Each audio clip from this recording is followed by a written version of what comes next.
We're really fortunate this week to have Genevieve Brannigan and Sophie Watson talking to us about communications in the time of COVID-19. We have an absolutely record-breaking number of delegates are joining us on this call today, over 350, almost close now to 400.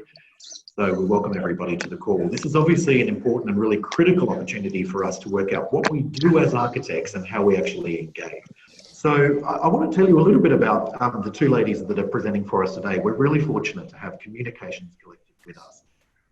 Communications Collective is a fantastic organisation that works really closely with the architects and the build profession and has done for many, many years. So they focus on architecture and development companies, and they've built a very impressive portfolio of clients in both Australia and also the USA, and they work with a number of leading architectural firms. So Genevieve Brannigan is the director and is a communications and marketing expert, and she's provided strategic communications advice for a number of different organisations across the architectural space. So for about the next 30 or 40 minutes or so, we're going to be hearing from her. And also joining her is Sophie Watson, who's the account director of client strategy and also managing the broader communications team, Communications Collective. So we're very fortunate to have both Sophie and Genevieve with us today. What I will do is just broadcast over, and we welcome very much to the table today here and in your dining room as well, probably, Genevieve Brannigan from Communications. Over to you. Thank you, Michael. Hi, everybody. This is my first ever Zoom lecture that I'm giving, so you'll have to excuse me for all my little bleeps and mistakes that I'm probably about to make. Thank you, everyone, for joining us today. Obviously, the last few weeks have been pretty stressful for anyone that owns a business, operating a business, in any sort of sector, both here in Australia and also around the world. To give you some background, I've been working in the built environment now for around 15 years, firstly working with the government, property developers, including publicly listed and private developers, and then moving on to working with a lot of architecture clients, both here in Australia and around the world. So I suppose this has given me and my team a pretty broad-based knowledge of the built environment, and I suppose the many different stakeholders and groups in which you need to communicate with as architects and designers.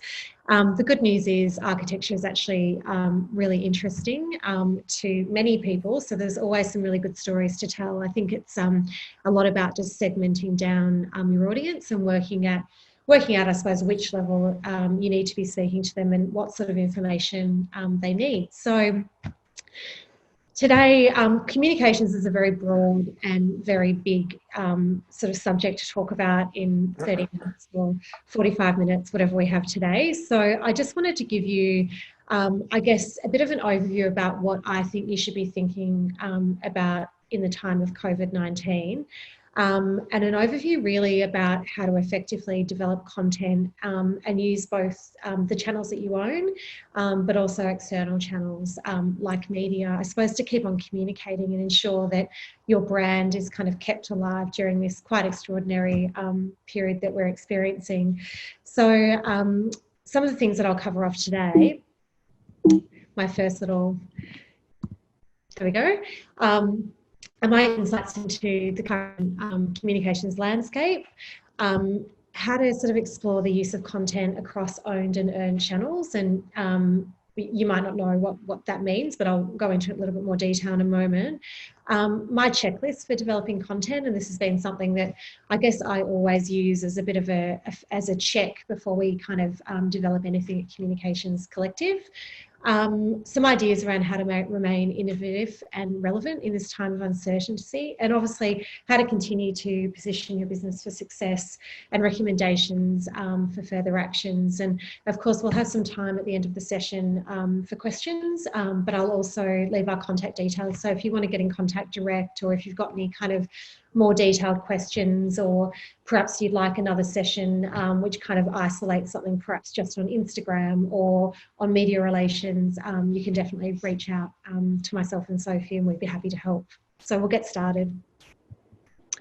So what does the communications landscape look like today? So as we all know, the communications landscape has become pretty fragmented over recent years. Traditional media has really changed. There's been a huge increase in different social media platforms and ways in which people, I suppose, are ingesting information, seeing information, the type of formats of information, that we need to be kind of thinking about when we're developing effective pieces of content. So with all these kind of platforms, I think it's even more important to think about your comms strategy. And obviously, the advent of COVID-19 has kind of made things more complicated again. I know we're all frantically working out how to do Zoom meetings and site visits and a whole bunch of things to kind of effectively get through this period as businesses. So the good news is I don't think it's time for hibernation, although we're all stuck at home. In fact, I think while this is going on, I think it's more important than ever to actually be communicating and ensuring that you're actually communicating with all your key stakeholders and clients. So while there's a lot of bad news and business has been a little tough for everybody, the good news is that there's a lot of good communication statistics during this period. So just a couple of quick statistics. Facebook and Instagram have both increased by 40% plus in terms of viewing and engagement. Live views have doubled across both platforms. The watching of Instagram stories has increased 15%. And while some print publications have temporarily halted their print, digital media consumption has really gone up across the board. So there are opportunities there to be out communicating about your brand and taking advantage of some of these things. So I think just to start, obviously the market is a little bit different, and I think it's more important than ever to think critically about how to actually tell your story. I think you need to work out what's appropriate and what's not appropriate. Perhaps what is it about your expertise or the work that you're doing that could actually help your clients during this period, or demonstrate how you're innovating, showing leadership and being agile. I think it's really important that practices review their strategy. I think both from a business development strategy, a client communication strategy, internal communication strategy, with how you're communicating with your team and other suppliers and stakeholders, and obviously any planned marketing and comms activities. So just sort of looking at that calendar and thinking what's actually achievable, what's appropriate, what do we need to look at doing, what do we need to cancel, but how could we potentially digitise the content or kind of enrich our clients' experience through communications.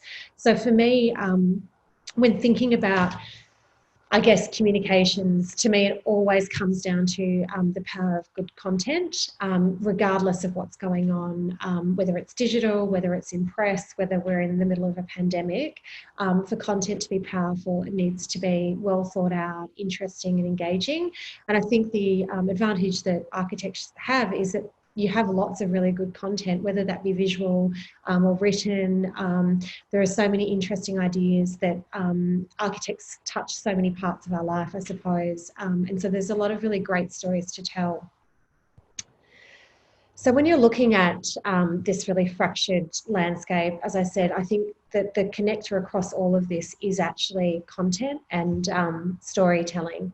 So when I look at content, I always try to apply the following lenses. It's actually a bit of a lens that media will use as well when they're assessing a media release, but I think this is also as easily transferable across digital content, EDM content, and so on. So it must be original. It needs to be, I suppose, reflective of your practice, of the work that you're doing. You can't be copying it from anybody else. It needs to be expert. People want to hear from people who are experts on topics, and it needs to be engaging. It needs to show leadership. It needs to share information. I think there was a lot of thinking back in the days that it was wrong to share your IP with other companies. I think that really good communication actually is generous and it doesn't hold back. I think it's really important when you're developing content that you show and not tell. So you can't just say something's happening, demonstrate it through using an example, a case study, data that you might have, a completed project, and so on. Good content is often linked to a broader trend. So, for example, there are a lot of opportunities to talk about how COVID-19, for example, may change the built environment, or how the idea of the workplace now needs to be adopted in line with potentially a huge shift in the way that people are living. And the same goes for, sporting stadiums and all other sorts of usages of built environment. It needs to be timely. So I think when you're looking at releasing something out, you want it to be timely. You don't want to be talking about a launch that happened a year ago. You don't want to be doing things that are outside of the current news cycle. I think providing value is really a good pillar as well. So looking at I guess your client and your stakeholder groups, and thinking, what can I tell them that can help them do their job better, or can provide value to them in their everyday life? And I suppose, speaking to that point, good content's actually targeted. So there are lots of different levels in which architecture and architect practices actually speak, whether you have client groups, really experienced developers, government, bursars of schools, all the way down to a person that might be commissioning a single residential home. So you need to really be thinking about who's going to be reading this piece of content, and how you can kind of meet them at their particular knowledge level and also their informational needs. So in a B2B setting, we can talk about different audiences for developing content. There's actually 5, but the 3 that I like to, or I think the most valuable are to target with content, are the users themselves. So obviously they have real experience using your product and service, and your role with the content is actually that you're there to help them. So that's around awareness and interest and information. Then you've got your influencers. So that's comprising of anyone that has influence over a decision maker about using your service. And for example, one example of an influencer could be the Institute of Architects, or it could be a person in the media or a media outlet itself. And so if you want to fast track your marketing, when you're thinking about content, learn how to influence the influencers, and you get an immediate amplification of your messaging. So the other really important audience for content marketing is actually the decision makers. So when you're, I suppose, in front of people as a practice and you're putting together new business documents, you really need to understand the framework of the decision maker and what kind of information they need and how they're influenced by others. So I hope that kind of gives you a little bit of an idea around just thinking about audience. And then I suppose the complexity with architecture is, you have so many different stakeholders that are around the practice. And I know there'll be a very broad range of practices on the call today, from people doing major infrastructure projects through to schools, single residential, multi-residential, the whole gamut. So I've just put together, I suppose, a bit of an example list of what the group of stakeholders one architecture practice could potentially have. So, you've got your client facing stakeholders, which could be as broad as this following list. So if you're working in education, you might be needing to speak to principals, school bursars, the Department of Education. If you're working in health, you've got CEOs and boards, facilities management, and state government. If you're working in commercial and workplace, you're dealing with major corporates, landholders, investment trusts, and retail groups. If you're working in residential, you could have publicly listed and private developers, as you know, are very, very different people. Local residents, prospective buyers, and so on. And then you've got local, state and federal government, and also all the local authorities that you need to deal with in your day-to-day. And then you've got the people around your business, like consultants, current and prospective staff, peers and relevant peak industry bodies, and the media itself. So when you look at this, it kind of gets quite busy, and you really need to be thinking about, these people are all really different. Who am I trying to speak to with this particular piece of communication, and what's their knowledge level? And it's not to say, if you're speaking, for example, on education, that you have to write different pieces for different people. It's just about tailoring, I think, the level of information that you're giving them to their actual knowledge levels and what they need to do in their work. So I think it's always helpful to think about this, obviously in line with your current business and your current business strategy. So to understand content, we break it up into 3 separate areas. So we've got paid content, which I think is probably the least relevant to the architecture profession, because you don't tend to really take out advertising. You primarily are dealing with B2B type communications, and obviously B2C if you're working in residential. So I'll just concentrate on the 2 last ones, which are owned and earned. So the owned people that you've got are actually your customers. So, and those channels are things like your own social media channels, your own EDMs, brochures, your website, presentations that you give, and you kind of own, and you can kind of shape that content however you like. And then you've got your earned content, which is really powerful. Going back to those kind of stakeholder groups, this is your influencer group, and these are sort of fans of your practice. So they're people and organisations that can go out and amplify your message, tell people more, publish your work, and essentially act as advocates. So really you're wanting to be moved from paid, which is a straight up ad and may have high reach, as in a lot of eyeballs see it, but a lot of strangers, through to owned. So growing your own customer database and having a sort of smaller number, but still really powerful, through to the earned. And then the earned and the owned kind of then become quite an organic sort of piece. So you'll notice once you get a comms program established, you'll see that there's a lot of crossover between your owned and your earned channels. So I think you have to really think about the content you're developing. That's what we've kind of touched on. So you need to think about what its strategic purpose is, who the audience is, and what the intent of the piece of content is, and does it actually meet good content requirements. I think that if you're investing in content, it's really important to kind of, I suppose, take one piece of content and ensure that you're giving it as many lives as possible. So I wanted just to show this graphic, because I think it kind of clearly demonstrates how one piece of content can then be transferred over many different channels. And so one of the things we do a lot with clients is develop white papers, so research pieces or thought leadership pieces, which are quite in depth and generally require, you know, somebody senior from the organisation or practice that we're working with. And so it's quite a bit of work to develop a white paper. I suppose it requires a position on a topic, it requires evidence and proof, and a lot of research and writing. It tends to be quite a large kind of piece of content. But then from that white paper, we can develop a strategy which can then see us develop a number of different press releases, case studies, internal communications pieces. It can be used for award submissions, inside new business proposals.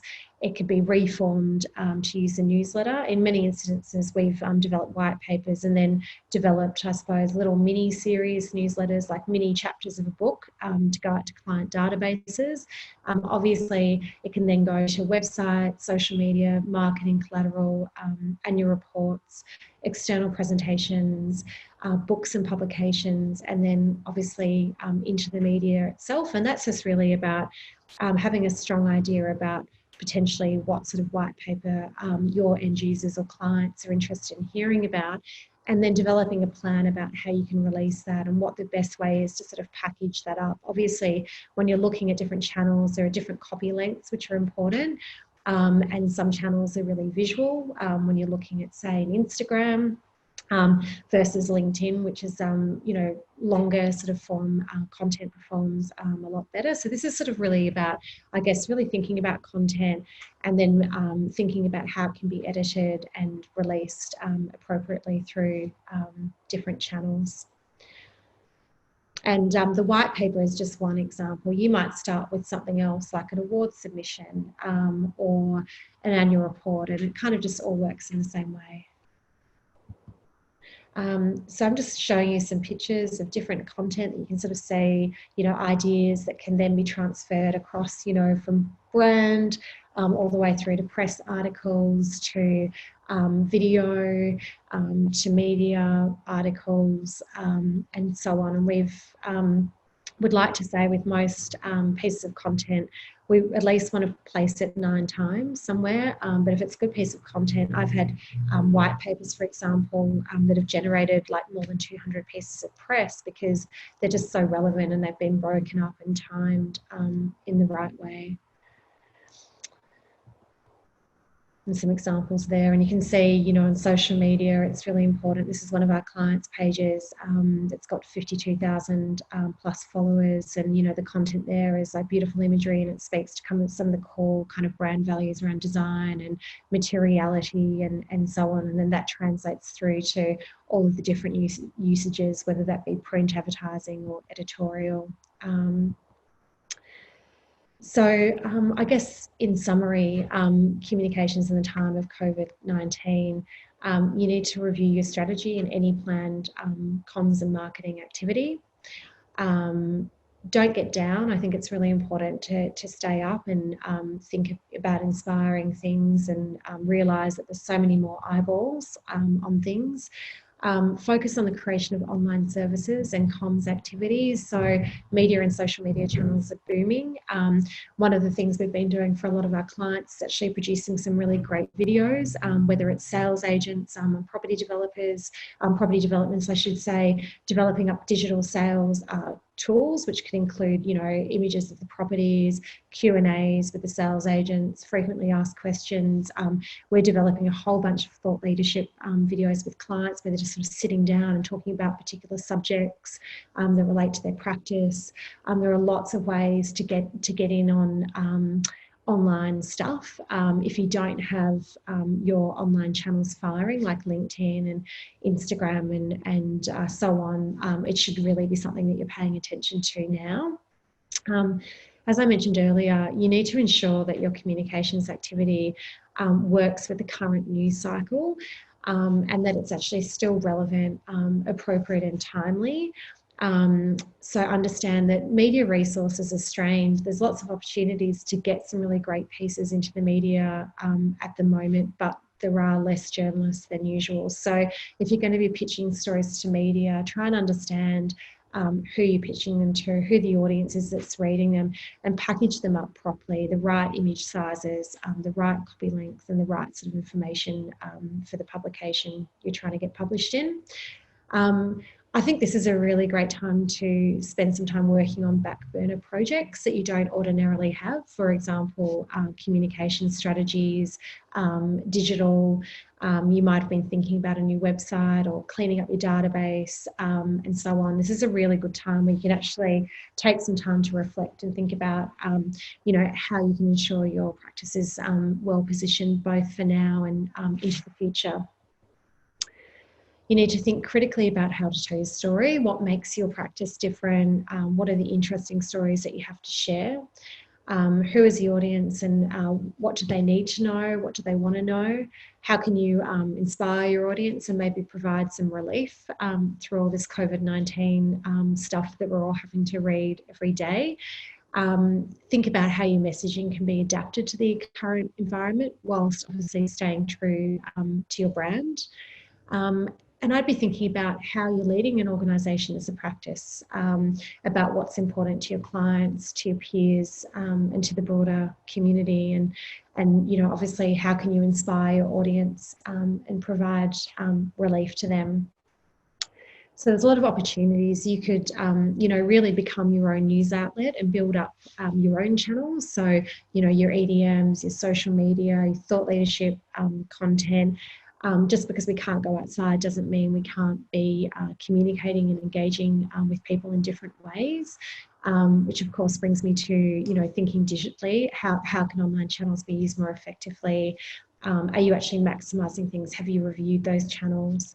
I think it is a good time to look to the long term and invest in brand building activity. Obviously, things will be more competitive as we come out of this, but there may also be a number of opportunities that your practice could be considered for if your brand is out there. I think the businesses that do well during COVID-19 won't be the ones that have buried their head in the sand. They'll be the ones that have put their heads up and thought of some cool ideas and have continued that sort of conversation with the industry and with their key stakeholders.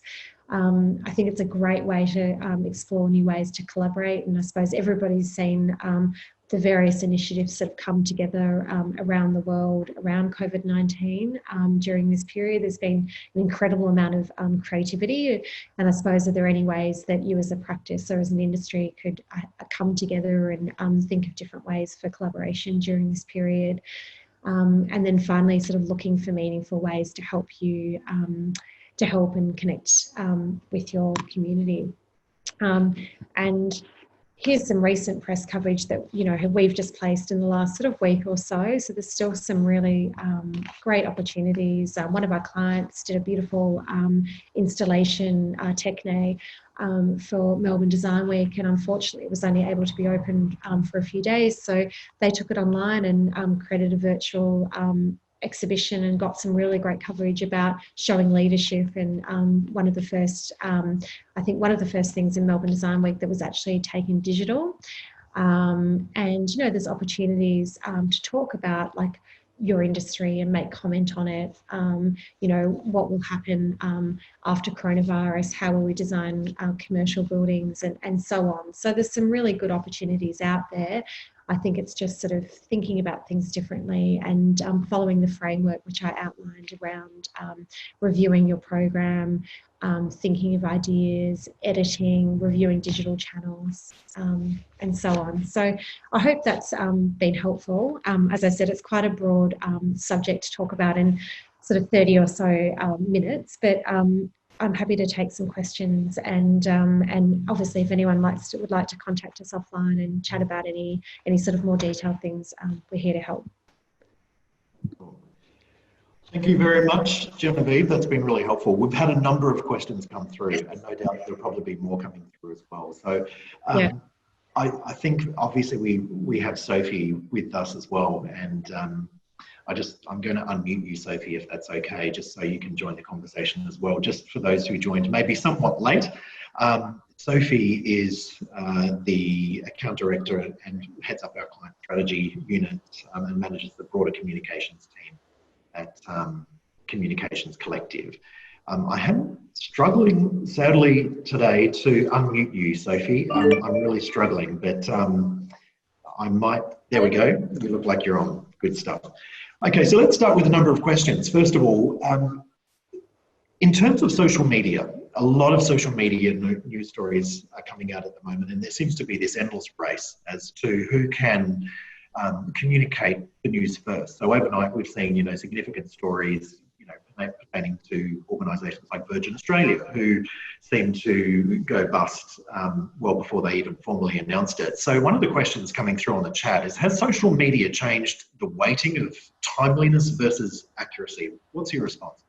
Oh, it's quite a broad question. Has social media changed the timeliness versus accuracy? Was that the question? Correct, yeah. Yeah, well, I guess, there's the idea of sort of fake news and social media news has been quite a controversial one for some time, particularly around the elections in America with Donald Trump. So I think there is always an element of social media and its accuracy, but I don't think when we're looking at architecture and design as a segment for communications, that there's anything terribly hard-hitting and news-wise that would be of influence on social media in that same way. Yeah. Okay, no worries. And I'd Thanks. say it's a lot more fluid. It's the same for digital media. Like online newspapers basically compete to be the first to tell the story. And yeah, they could find out in a day's time that what they've reported on isn't exactly 100% correct. And I think that's part of the nature of digital, is things move quicker. And there is, I guess, that balance that needs to be drawn, but it's just the nature of the way things are.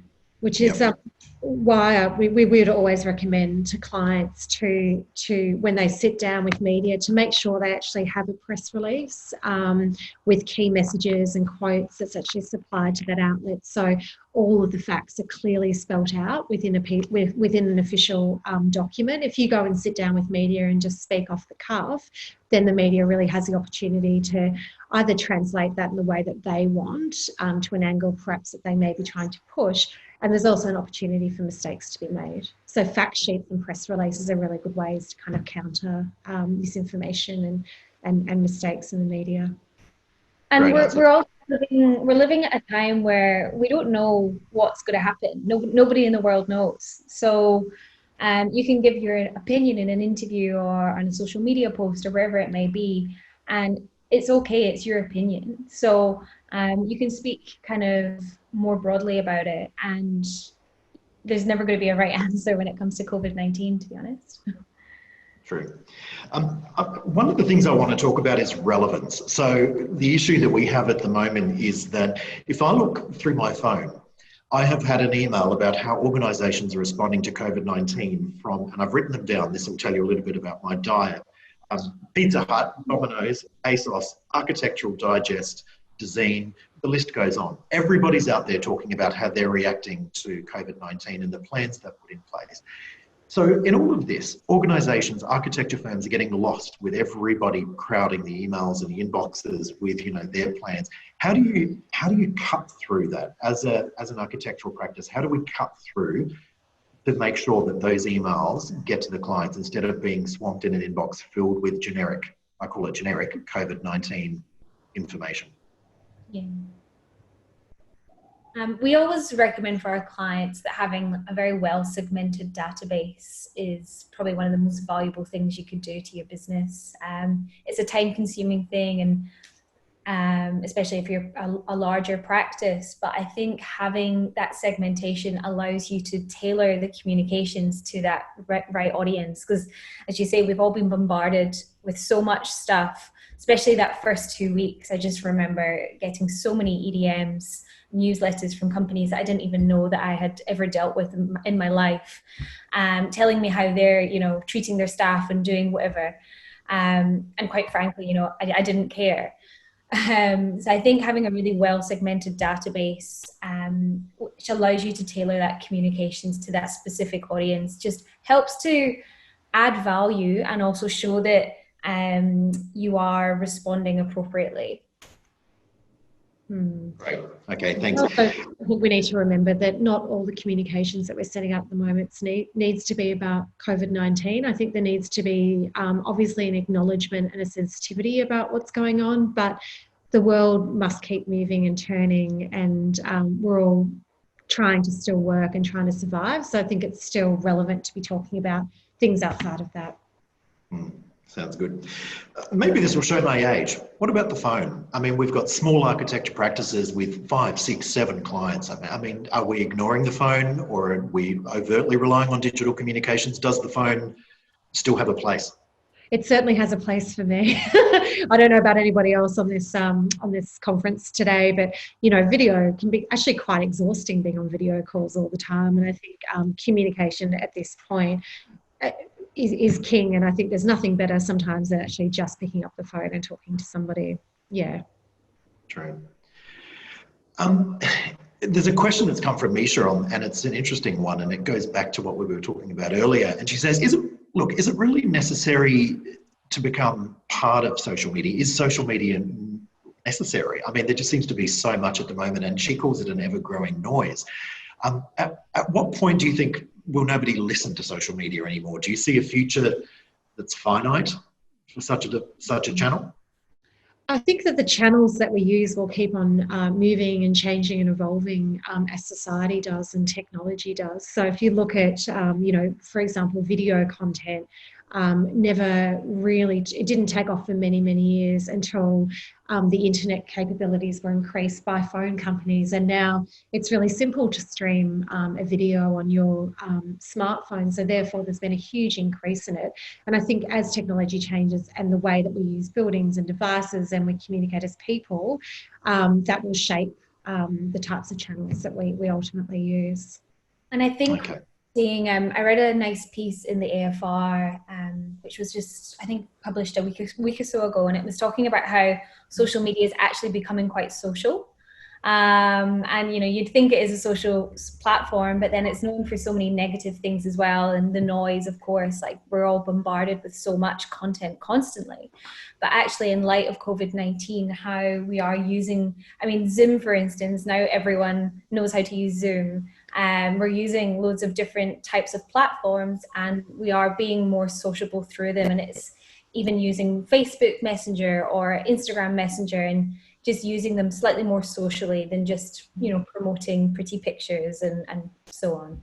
And I think just to finish off, from an architecture perspective and from a sort of a B2B or B2C business perspective, social media does currently give opportunities to businesses to really own their audience and shape their narrative.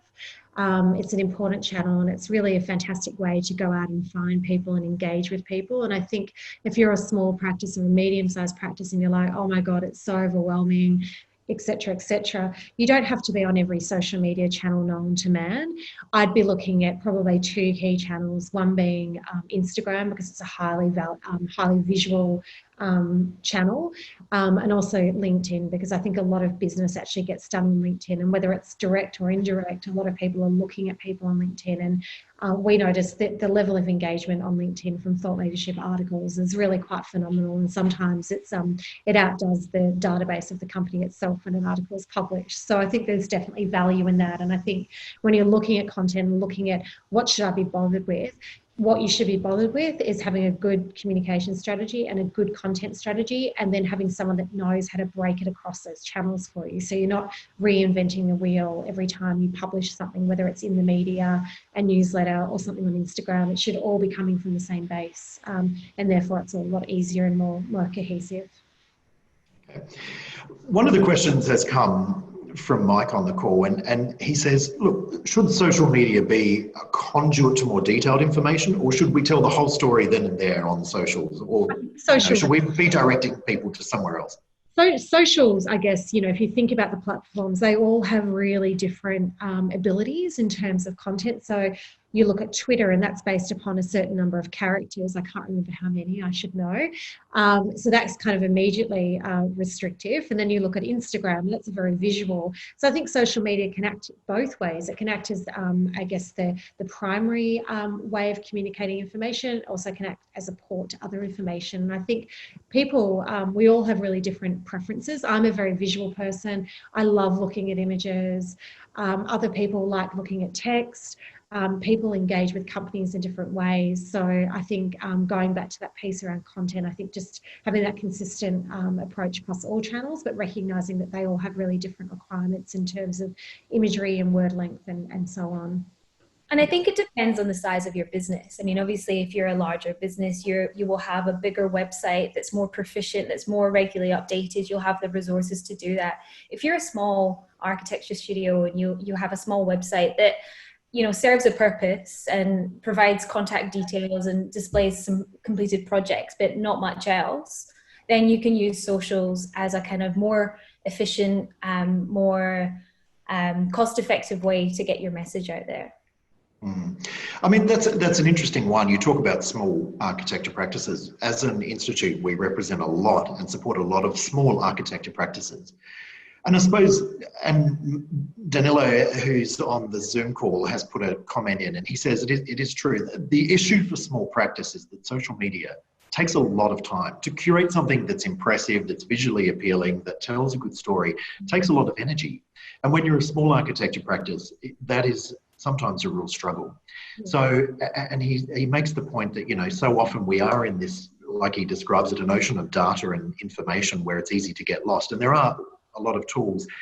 And the noise he talks about is almost like pollution. So his question again is, how can small architecture practices who don't have access to the tools and the resources and the IT teams and social media gurus sitting behind them, how do they, I'm a small architecture practice, how do I stay relevant? I mean, what are the top 3 tips you would give to our members who operate in small practice? Yeah, I think any content that you put out needs to be true to the practice itself, and should be reflected anyway in the way that you're operating on a day-to-day basis, in your visual language around the things that you're designing as a practice, and also, I think within small practices, I think you just need to actually sit down and map out a bit of a strategy. And there is a little bit of work in that, but there are a lot of incredible scheduling tools and ways in which you can kind of minimise the amount of time you're spending doing these sorts of things. And I suppose the other thing I always recommend to clients and to people in the industry is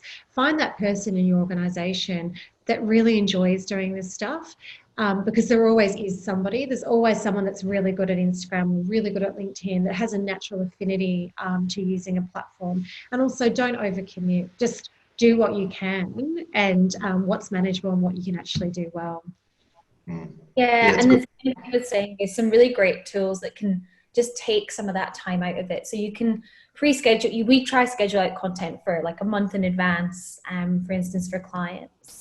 And then using tools, we can work out what is the best time of day or what's the best day of the week on that channel for that audience to get the best engagement. So it means we get kind of best bang for our buck per post. And what we're also seeing in terms of COVID-19, I was having a read of some kind of online blogs, and what people are kind of witnessing happen is social media is made up of algorithms. So usually if you post 4 times a week, you should keep posting 4 times a week. And if you fall to 1 time a week, then it's not great for your algorithm.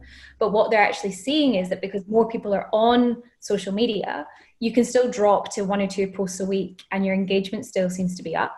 So it's a slightly different world that we're living in terms of what we always tell our clients is we need to keep quite consistent to build that base, but actually things are moving back. So you can post once a week and it'll still get good engagement. Yeah, that's a good point. I think we are probably coming to the end of this. I mean, looking at the news reports, we can see that, for example, Queensland yesterday had 0 COVID-19 cases announced, which is great. So we're definitely flattening the curve. We're going the right way.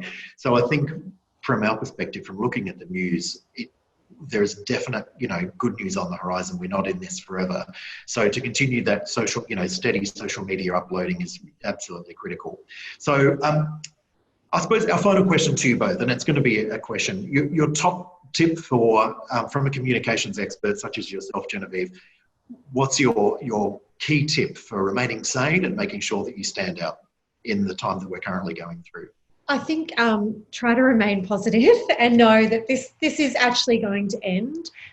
Use this time, because we all very rarely get this opportunity to reflect and think and perhaps, spend a little bit more time, and know that I think it will be really important moving forward to have a really strong communication strategy which aligns with a business strategy. And I think it is going to be interesting times again, but I guess the thing to remember is that we're all experiencing this, we're all in it together, and there's also some really great opportunities to connect.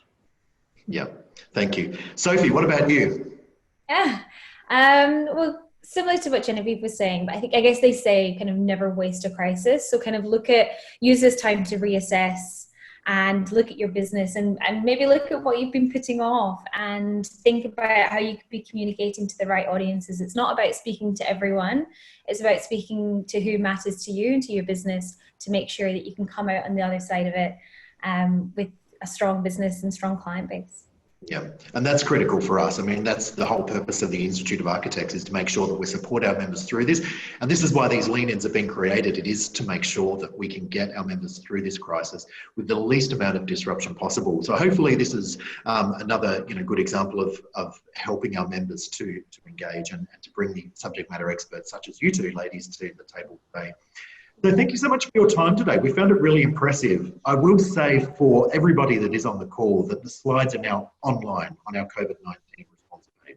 So if you want to go through and have a look at those slides again, and after we finish this call, the recording takes about half an hour to process, and then later on this afternoon, this recording will also be live up on the website. So you've got the ability to share this as well, making sure that you can, obviously review it again at your own leisure at a later time as well. So that concludes today's lean-in session for Tuesday. We're looking forward again to Thursday's session. So Thursday's session, we have, again, following on from the success and the overwhelming amount of questions that we got from last week's lean-in, we have two leading business experts joining us on Thursday, and they're here to answer all your questions on JobKeeper, on wage costs, on staffing stand-downs, on business continuity planning, on payroll, on finance, on tax, on any question that really is keeping you up at night. And there are a lot of questions keeping us up at night. So what I would say is that on Thursday, we've got Joe McCarty from HR Hub, and we also have Jane Fenner, who's Director of Business Advisory at Nexia, joining us. So don't forget to tune in as well. We'll be promoting that in an EDM through to you very soon anyway. But thanks again, Genevieve, and thanks, Sophie, for your time today. You've been fantastic, and look forward to seeing you all again online. I'm Michael Linke. I'm the General Manager here at the Institute. It's been great to have you with us, and look forward to seeing you on Thursday.